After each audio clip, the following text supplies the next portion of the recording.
नीलापुर गांव में एक ऐसा ससुराल था जिसकी चर्चा दूर दूर तक होती थी। लोग उसे दाल चावल वाला ससुराल नहीं, बल्कि 10 भुजिया वाला ससुराल कहते थे। वजह यह थी कि वह रोज साधारण दाल चावल बनते, लेकिन उसके साथ 10 तरह की भुजिया जरूर परोसी जाती। कोई दिन ऐसा नहीं जाता जब थाली में रंग बिरंगी भुजियों की खुशबू नहीं फैलती हो। इस घर में रहती थी कमला बहू। कमला का मायका बहुत गरीब था। पिता मजदूरी करते थे और माँ बीमार रहती थी। जब कमला की शादी इस घर में हुई तो उसने सोचा था कि ससुराल में शायद अमीरी होगी, क्योंकि लोग बड़े चाव से यह कहाँ खाना की बात करते थे।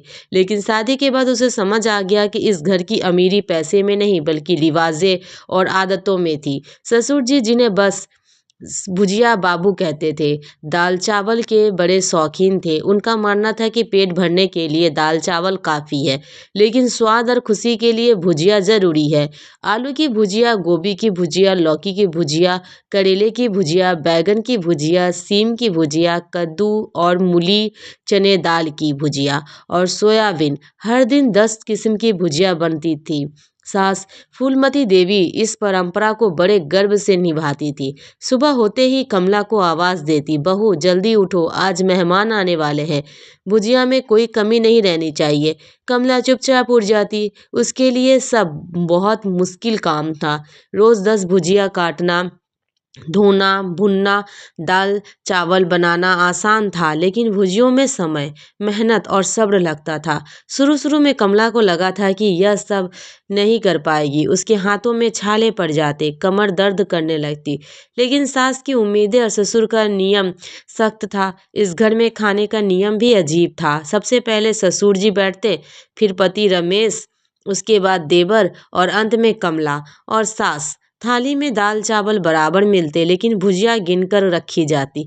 हर किसी को हर भुजिया से थोड़ा थोड़ा। अगर किसी दिन 9 भुजिया बनती तो ससुर जी का चेहरा उतर जाता। एक दिन कमला ने हिम्मत करके पूछा, बाबूजी अगर कभी कम भुजिया बन जाए तो? ससुर जी ने बात काट दी, तो समझो घर का मान टूट गया। हमारी पहचान ही 10 भुजिया है। समय बीतता गया। कमला ने धीरे धीरे काम सीख लिया। वो समझ गई कि सिर्फ ज़्यादा सब्जी बनाना ही नहीं, बल्कि उन्हें स्वादिष्ट बनाना भी ज़रूरी है। उसने तेल का कम डालना, मसालों का सही संतुलन और भुनने का सही समय सीख लिया। अब भुजिया खाने में हल्की, स्वाद में बेहतरीन होने लगी। एक दिन गांव में अकाल जैसी स्थिति आ गई। सब्जियां महंगी हो गई, घर का खर्च चलाना मुश्किल होने लगा। रमेश ने ससुर जी से कहा, बाबूजी आजकल सब्जी बहुत महंगी है, क्या कुछ दिन भुजिया कम कर दें? यह सुनते ही घर में सन्नाटा छा गया।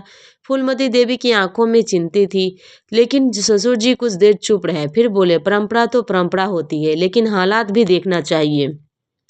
ये पहला मौका था जब ससुर जी ने अपने नियम पर सवाल किया। कमला यह सब देख रही थी। उसी रात को उसने एक उपाय सोचा। अगले दिन उसने कुछ सब्जियों की भुजिया कम मात्रा में बनाई, लेकिन कुछ भुजिया चने, मूंगफली और सूखी सब्जियों से तैर रही थी।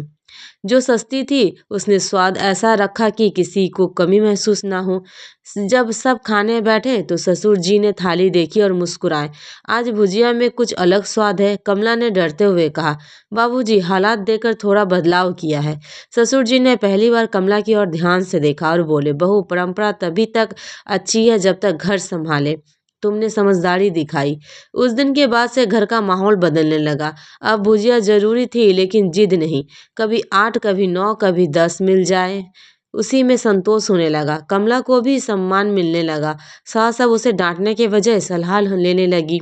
कुछ महीने बाद गांव में एक कार्यक्रम हुआ। वहां कमला के ससुराल के खाने की बहुत तारीफ हुई। लोग बोले, दाल चावल तो हर घर में होते हैं, लेकिन इतनी तरह की भुजिया, और वो भी सादगी के साथ, ये तो कला है। कमला मन ही मन खुश थी।